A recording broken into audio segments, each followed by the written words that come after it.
What's going on, guys? Nick Sanchez here, and we are back at it again with another quick review. So today we got a 2022 Nissan Versa 1.6S. Let me go ahead and read off some of the specs here for you. So when these first came out, they had an MSRP of $17,250. This was going to come with a 1.6 liter four-cylinder engine. It's going to give you about 122 horsepower at 6,000 RPMs, an MPG of 32 city, 40 highway, a seating capacity of 5, and a 0 to 60 in 8.5 seconds. Now I have this one in this fresh powder white with the black interior. But before getting further into the review, shout out to Roger Beasley Mazda, located in Austin, Texas, for giving me a chance to use the vehicle. If you are in the market for a new or pre-owned vehicle and live in the Austin area, we got 3 convenient locations here for you. You can also check out the inventory at rogerbeasleymazda.com, and I'll go ahead and leave a link in the description down below. Now with that said, let's go ahead and get right into the review. Folks, so let's go ahead and start with the walk around. We got the beautiful Nissan Versa in this powder fresh white. It's a good looking white actually. So it has the backup camera. Let's go ahead and check out the bottom. And let's go ahead and walk around. You got the 15-inch wheels with the hubcap covers. Now, this is a subcompact car, and usually people's first starter cars are some subcompact cars, whether you're going off to college, your first high school car, or you're just a minimalist and just need some wheels. Here's the grille. Nice glossy Nissan badging on the front, which is nice. Let's go ahead and walk around here. Overall, a very beautiful vehicle. Very simple, very sleek, and it will get you where you need to be going. And before checking out the trunk, here is the key fob, good old switchblade, lock, unlock, panic, and then you will have access to the trunk with a double click right there in the back, little Nissan logo. Let's go ahead and take a peek. So you got the carpets back here. The seats do look like they fold down 60-40 split. Very simple back here, nothing too fancy. And look at that, nice little donut there for you. Okay, so we're taking a peek into the back. As you can expect, it's all plastic, very base. You will have cloth seats, but at least they broke up the pattern with this triangle pattern right there. Let's go ahead and take a seat. And you won't have an armrest or any rear AC vents, of course, because it's a pretty small vehicle. And up in front here is the steering wheel, center console, and infotainment center. Okay, so let's go ahead and hop into the driver's side. Left-hand side, you got your lock, unlock, and windows, side mirrors. And for the front seat, you won't have power seats, but you'll have these pumps that you adjust by pushing up or pushing down, and the seat will adjust there. And now we're behind this. The steering wheel of the Nissan Versa. Now taking a glance on the left-hand side, you got your button for your menus, your perimeter alert, your lane keep assist, skid control, and crash avoidance. Down below that, you got your gas and your hood latch. And down below, here's the trunk. On the steering wheel itself, you'll have your Bluetooth, your phone options, the source for the radio, and then on the right-hand side, you'll have your cruise control. And let's go ahead and get it turned on. Very simple process. Let me lower down that AC. And you're greeted by that Nissan logo in right there in the center. Taking a peek on the gauges. Left-hand side, you do have your RPM. Center is just the fuel and the other stats. Right hand is going to be the speedometer.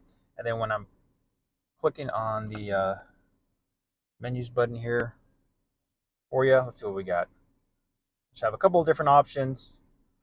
Gas, miles, average, and so forth. Now, before checking out the infotainment center, let's go ahead and check out the overall setup on the dashboard. So, of course, hard plastic, although the AC vents are nicely integrated. And on the left and right hand side, you do have the AC vent with that silver bezel right there.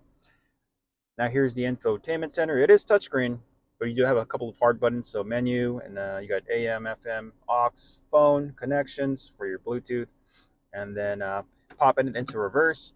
You do have a backup camera with the perimeter alert, although it's a subcompact, so I thought that was pretty interesting and pretty basic setup here. Okay, so here is your AC setup there, pretty straightforward, nothing too fancy. Down below, you do have some charging ports, the aux cable, and a cubby hole for your phone. And then here's the shifter. And making our way down to the center, you do have your handbrake, another little notch right here to put your phone maybe, cup holders, and then another little notch with some charging ports for the rear passengers that I didn't take into notice when I was back there.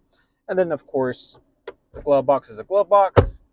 And up above, we do have your pilot lights And then the vanity with the extended sunblock right there, which is nice. Okay, so let's go ahead and take a seat in the back and check out the room. Okay, so the passenger side is all the way back, and it's a little snug back here, a little tight. I'm an average sized guy. Headspace, not terrible. I think if you're on the taller end, you might be pretty close. With the seat all the way back and the backrest straight up, my shins are hidden the very bottom of this a little bit. But I mean, if I had to scooch in here with two other people, I mean, if they're similar stature, we could do it, but it's going to be a little snug back here. So, okay, and here's another angle of me sitting in the back. As you can tell, my shins are touching the bottom of the seat. It's not uncomfortable for the moment, but I mean, if it was a short commute or something like that, I probably wouldn't mind.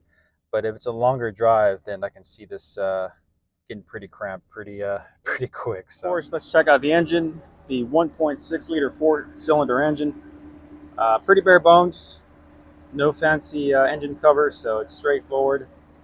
No frills. But at the end of the day, it'll get you. Before heading out on our test drive, here is the light setup. Nice LEDs.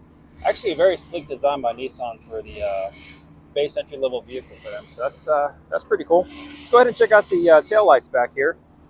And not gonna lie, for the pricing point, these are some nice little tail lights. So, all right, so we are finally on the test drive on the 2022 Versa. First things first, let's go ahead and step on it. Oh yeah, 40, 50, and 60. Okay, so not terrible, but you know, with a 4-cylinder engine pumping at 122 horsepower, you know, you're not going to expect premium performance, but for a subcompact vehicle, that was pretty decent. Now let's go ahead and go over my opinions on the performance and handling, the exterior and interior of the vehicle here. So for the handling, I mean, it is what it is. It's a 4-cylinder engine. It's a gas saver. You know, 32 city, 40 highway.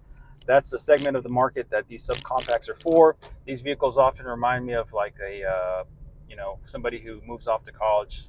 This is their first car, or somebody who's just a minimalist. They don't, you know, really need a big SUV or crossover. They live in the city and they just need a little gas saver for the commute.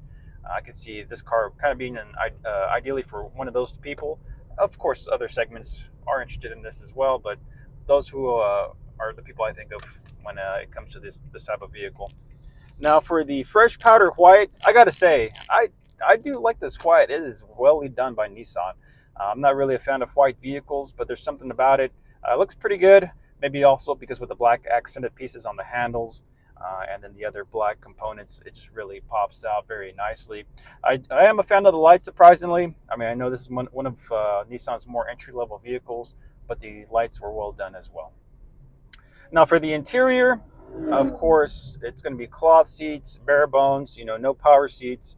But you do have some creature comforts. You do have your backup camera, lane keep assist, collision avoidance. So that is very nice, especially for those newer drivers who are looking into getting a vehicle like this.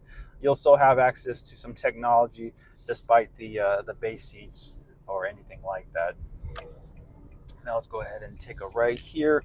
For the screen, though, very nicely done. I mean, the aux cable is kind of throwback, but the fact that it's touchscreen, I know a lot of people prefer touchscreen over to the infotainment centers that are controlled by the center knobs or anything like that. So I thought that was well done as well. Not sure if this has everything I would need, though. I know for sure Apple CarPlay and Android Auto would be big on my list. But overall, as the entry-level vehicle, subcompact level, whether you're barely getting into car ownership or just needing a fuel saver of a vehicle, I think this is nicely done. Now, this is a pre-owned vehicle, so make sure you do your due diligence, check your Carfax, and shop around for the best deal. And that's it for this quick review on the 2022 Nissan Versa 1.6S. If you enjoyed the video, please give it a like. If you'd like to see more car review videos, hit that subscribe button. I do appreciate you guys checking out the review, and I'll catch you all in the next video.